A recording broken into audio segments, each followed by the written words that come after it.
क्या कि काशी समन्वय और संभाव की नगरी रही। कार्यक्रम के विशिष्ट अतिथि प्रोफेसर हृदय रंजन शर्मा, मानोन्नत आचार्य वेद विभाग ने कहा कि हमारा स्व का भाव और प्राण शक्ति एक है और हम सब स्व के भाव में प्रतिष्ठित हैं। आपने सृष्टि के 3 स्तरों की चर्चा करते हुए कहा कि चराचर जगत आधिदैविक सत्ता में विराजमान है। साथ ही काशी और वाराणसी के नामों की विशद चर्चा की और काशी को ज्ञान की पूर्णता प्रदान करने वाली नगरी बताया। और आपने कहा कि वेदों की प्रारंभिक सत्ता प्राणात्मक है। कालांतर में हम लोग जब अक्षम हुए तब लिपि आदि का प्रयोग करने लगे, लिपियों का विकास हुआ और हमारी जो यह संस्कृत है वह कृण्वन्तो विश्वमार्यम की अवधारणा से प्रेरित है। इस कार्यक्रम के सारस्वत अतिथि प्रोफेसर कमलेश झा, संकाय प्रमुख, संस्कृत विद्या धर्म संकाय ने कहा कि सारी सृष्टि को 3 भागों में बांटकर देखा जा सकता है। वह 3 भाग है, साधक, सिद्ध और सुजान। इनके अनुसार, मान्यता अनुसार महाकुंभ में सभी संत प्रयाग से काशी आकर अपने अवस्थान को लौटते हैं और शिव का दर्शन करके ही उनकी कुंभ की यात्रा पूर्ण होती है, क्योंकि शिव भाव लाने वाली अन्नपूर्णा, मां अन्नपूर्णा यहां विराजमान है। आपने वेद श्रुति और तंत्र श्रुति की भी बात की और भगवान शिव के स्वप्नावदेश से काशी के निर्माण की चर्चा की। कार्यक्रम की अध्यक्षता हमारे कुलपति प्रोफेसर विजय कुमार शुक्ल द्वारा की गई और अध्यक्षीय उद्घोषण में आपने काशी के 3 खंडों, ओमकार खंड, केदार खंड तथा विश्वेश्वर खंड की व्याख्या की तथा सुश्रुत की विस्तृत चर्चा करते हुए सर्जरी के क्षेत्र में काशी के योगदान को सराहा और तथा प्रथम महत्वपूर्ण सर्जरी का उदाहरण गणेश जी की सर्जरी को बताया। उद्घाटन सत्र का संचालन प्रोफेसर सुमन जैन, आचार्य हिंदी विभाग, महिला महाविद्यालय तथा धन्यवाद ज्ञापन डॉक्टर सुभाष चंद्र यादव, क्षेत्रीय पुरातत्व अधिकारी, वाराणसी ने किया। तत्पश्चात कुल 5 शैक्षणिक सत्रों का संचालन किया गया, जिनमें 38 विद्वानों ने काशी के विविध आयामों पर विस्तृत चर्चा की और काशी एवं भगवान विश्वनाथ की ऐतिहासिकता को प्रतिस्थापित किया। कार्यक्रम के प्रथम सत्र की अध्यक्षता प्रोफेसर श्याम गंगाधर बापट ने की। आप पूर्व अध्यक्ष पुराने इतिहास विभाग संपूर्णानंद संस्कृत विश्वविद्यालय से हैं। आपने अपने अध्यक्षीय उद्बोधन में कहा कि शिव की चेतना ही काशी है। काशी लोगों को भयमुक्त प्रदान करती है, भयमुक्त देती है, क्योंकि भगवान शिव मृत्युंजय है। इस सत्र में वक्ता डॉक्टर प्रभाकर उपाध्याय ने ऐतिहासिक परिप्रेक्ष्य में काशी के सांस्कृतिक स्वरूप पर प्रकाश डालते हुए कहा कि भारतीय संस्कृति के सभी महत्वपूर्ण तत्वों का प्रस्फुटन एवं परिपोषण भगवान विश्वनाथ की कृपा से काशी क्षेत्र में ही संभव हुआ। डॉक्टर विनोद जायसवाल ने काशी विश्वनाथ की ऐतिहासिकता के संदर्भ में बात करते हुए 13वीं सदी से 19वीं शताब्दी के मध्य काशी विश्वनाथ मंदिर के ध्वंस और निर्माण का विवरण प्रस्तुत किया।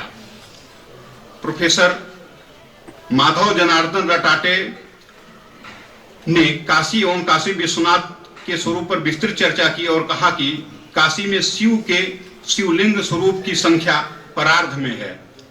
आपको हम बताना चाहेंगे कि परार्ध एक वैदिक संख्या है जिसकी काउंटिंग 10 टू पावर 12 होती है। 10 को 12 बार गुणा करिए, उसका कोई हिंदी रूपांतरण नहीं है, अतः इसे गिना नहीं जा सकता।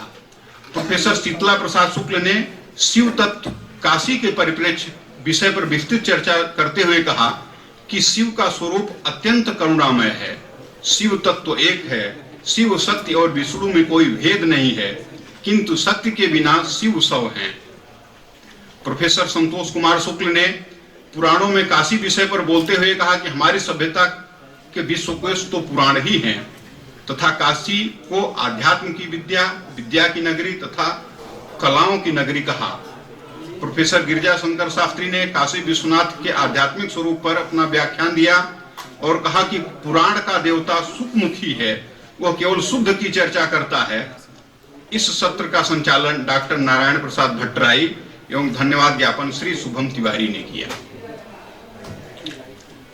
कार्यक्रम का द्वितीय सत्र, उसकी अध्यक्षता प्रोफेसर कौशलेंद्र पांडे, पूर्व अध्यक्ष साहित्य विभाग, संपूर्णानंद संस्कृत विश्वविद्यालय, नहीं संस्कृत विद्याधर्म विज्ञान संस्थान काशी हिंदू विश्वविद्यालय ने किया।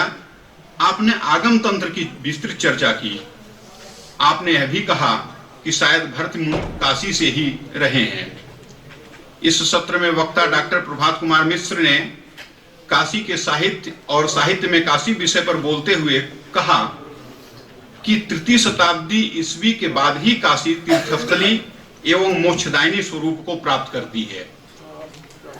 डॉक्टर दयाशंकर त्रिपाठी जी ने काशी के सतत जीवनचर्या एवं पर्यावरण विषय पर बोलते हुए रेखांकित किया कि काशी के विभिन्न कुंड आज भी गंगा पर निर्भर हैं। वर्षा काल में जैसे जैसे गंगा का जल स्तर बढ़ता है वे जल से भर जाते हैं तथा जैसे जैसे गंगा का जल स्तर घटता है उनका भी जल स्तर घटता जाता है। प्रोफेसर भगवत शरण शुक्ल ने काशी विश्वनाथ एवं देव दीपावली पर व्याख्यान देते हुए कहा कि काशी में कार्तिक शुक्ल पूर्णिमा को देव दीपावली मनाई जाती है, जो शिव द्वारा त्रिपुर संहार के बाद उत्पन्न हर्ष का प्रतीक है, जिसमें 720 दीपक जलाए जाने का महत्व है। उन्होंने बताया कि भारतवर्ष में हर जगह शिव का स्वरूप हरिहरात्मक है। केवल काशी में ही शिव गुरु के रूप में विद्यमान है। इसी सत्र में आचार्य प्रोफेसर सीताराम दुबे जी ने शिव के आयुध प्रतीक एक सांस्कृतिक विमर्श पर बोलते हुए कहा कि शिव के आयुध का विकास और उसका अंकन हमें सर्वप्रथम सिंधु सारस्वत सभ्यता की पशुपत की मुहर से मिलता है और हमें कुषाण काल से स्पष्ट रूप से परशु, त्रिशूल और नंदी का अंकन प्राप्त होने लगता है। इसके पूर्व भी तीसरी शताब्दी ईसा पूर्व में हमें गुड्डीमल्लम से लिंग एवं मानव विग्रह का एक साथ अंकन मिलता है। सबसे विशेष बात यह है कि उन्होंने काशी को हरिहरार के क्षेत्र के रूप में प्रतिस्थापित किया। हरिहरार शिव, हाँ शिव, विष्णु और सूर्य, हरिहरार। प्रोफेसर मारुति नंदन त्रिपाठी सर ने श्री काशी विश्वनाथ धाम का नूतन स्वरूप असंभव से संभव विषय पर अपना व्याख्यान दिया। उन्होंने कहा कि राजघाट में गुप्त काल से ही हमें शैव धर्म से संबंधित मोहरें मिलती हैं और यह स्ट्रेस डाला कि वस्तुतः शिव लोक मंगल के देवता हैं, वे विश्व रूप हैं। वे काशी के प्रधान देव थे, किंतु उनके साथ साथ अन्य सारे देवता भी उपस्थित रहते थे। काशी की संस्कृत समावेशी व काशी समन्वय का नगर था। समावेशी व काशी समन्वय का नगर था। यहाँ के मंदिर विशेष रूप से सर्वतोभद्र एवं पंचायतन रूप में प्राप्त होते हैं, जिसमें प्रमुख रूप से काशी विश्वनाथ मंदिर को उल्लेखित किया जा सकता है। इस सत्र का संचालन डॉक्टर मयंक प्रताप एवं धन्यवाद ज्ञापन श्री कृष्ण मुरारी त्रिपाठी ने किया। कार्यक्रम का तृतीय सत्र जो आज सुबह प्रारंभ हुआ वो काशी पुण्य क्षेत्र का पुरातत्व एवं भूगोल विषय था, जिसकी अध्यक्षता प्राचीन भारतीय इतिहास संस्कृति एवं पुरातत्व विभाग की पूर्व अध्यक्ष एवं इमेरिटस प्रोफेसर विभा त्रिपाठी ने किया। और अपने अध्यक्षीय उद्बोधन में उन्होंने कहा कि विभिन्न युगों में काशी किस प्रकार से एक तीर्थस्थली के रूप में विकसित हुई, उसका कारण भौगोलिक परिवेश ही रहा। उन्होंने अपने व्याख्यान युगों युगों में काशी तीर्थस्थली के रूप में अवतरण के लिए मुख्यतः वैदिक साहित्य, पुराण साहित्य, बौद्ध एवं जैन साहित्य के साथ साथ पुरातत्व एवं भूगर्भ विज्ञान के अध्ययन से निष्कर्ष निकालते हुए इस पर एक विशद व्याख्यान प्रस्तुत किया। और इस सत्र के प्रमुख वक्ता भूगोल विभाग के पूर्व आचार्य एवं अध्यक्ष प्रोफेसर राणा प्रताप बहादुर सिंह ने सेक्रेड ज्योग्राफी ऑफ काशी का पवित्र भूगोल विषय पर व्याख्यान देते हुए कहा कि काशी की परंपराएं, उसके घाट, उसके वन, मंदिर, मठ और कुंड के साथ जुड़ी हुई विभिन्न मान्यताएं पूर्णतः वैज्ञानिक हैं।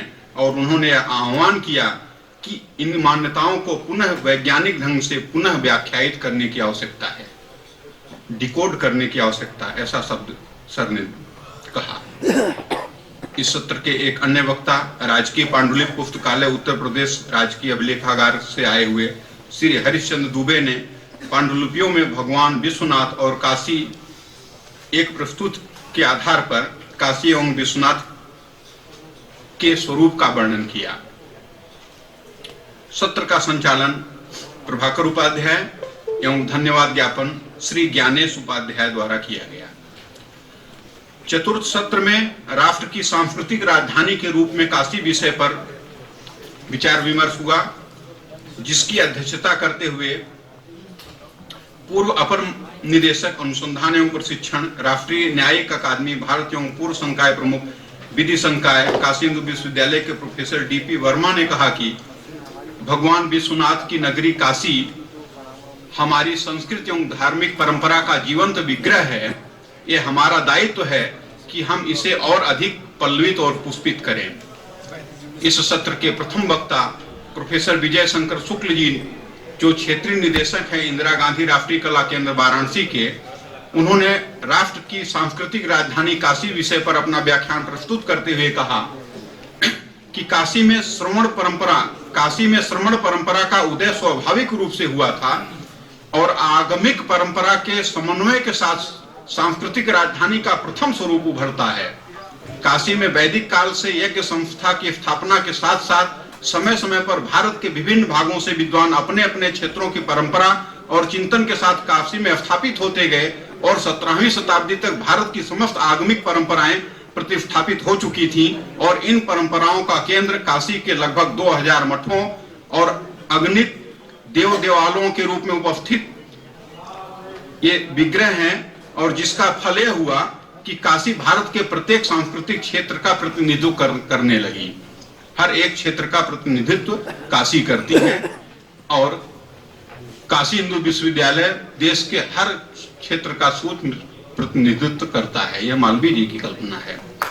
और इसी सत्र में डॉक्टर विनय कुमार ने ethno archaeological perspective of boat making in Kashi विषय पर चर्चा करते हुए नौका निर्माण के विविध पक्षों की चर्चा की।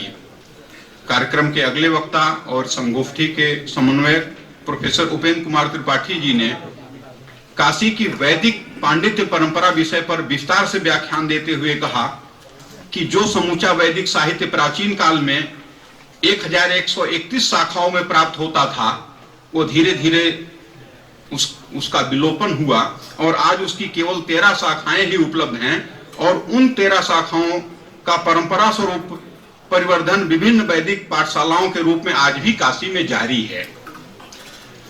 प्रोफेसर सदाशिव कुमार द्विवेदी, समन्वयक भारत अध्ययन केंद्र काशी हिंदू विश्वविद्यालय ने सांस्कृतिक एक का केंद्र काशी विषय पर बोलते हुए काशी की आध्यात्मिक व्याख्या की तथा इसे मोक्ष की नौका कहा और विश्वनाथ को ओंकार का बिंदु बताया तथा चारों आगमों की विस्तृत व्याख्या करते हुए सूक्ष्म और समिष्ट की चर्चा करते हुए कहा कि शिव को भस्म बहुत प्रिय है।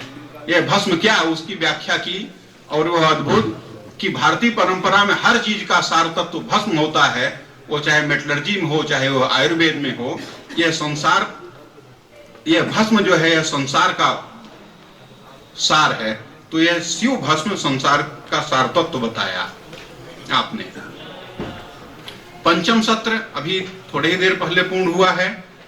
विषय था काशी का ऐतिहासिक परिप्रेक्ष्य, जिसकी अध्यक्षता करते हुए पूर्व अध्यक्ष न्याय वैशेषिक विभाग संपूर्णानंद संस्कृत विश्वविद्यालय के प्रोफेसर राम पूजन पांडे जी ने किया, जिसमें प्रथम शोध पत्र था काशी का पौराणिक स्वरूप, जिसकी वक्ता डॉक्टर अर्चना शर्मा जी रही हैं और उन्होंने कहा कि काशी योग, दान, धर्म, ज्ञान और मोक्ष की नगरी है और कहा कि और इन्हीं चीजों में तो सबका कल्याण निहित है।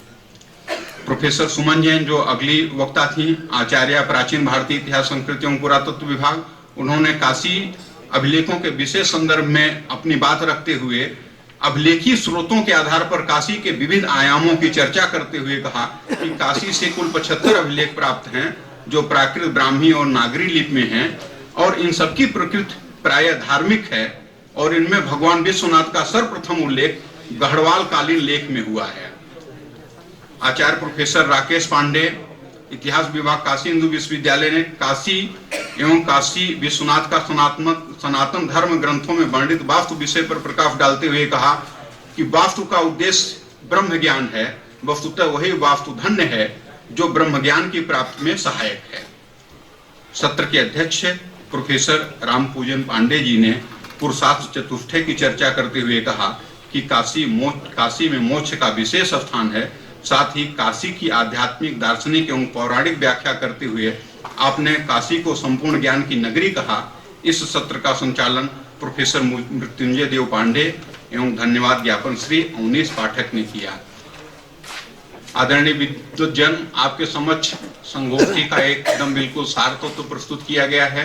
हम क्षमा प्रार्थी हैं कि हमने सभी शोध पत्रों को तो रखा है, लेकिन हम ये बात को समझ सकते हैं कि कोई व्यक्ति इन समस्त शोध पत्रों को ठीक से समझ नहीं सकता है। अगर हमको कहीं समझने में कोई त्रुटि हुई हो तो उसके लिए हम आप सबके प्रति क्षमा प्रार्थी हैं।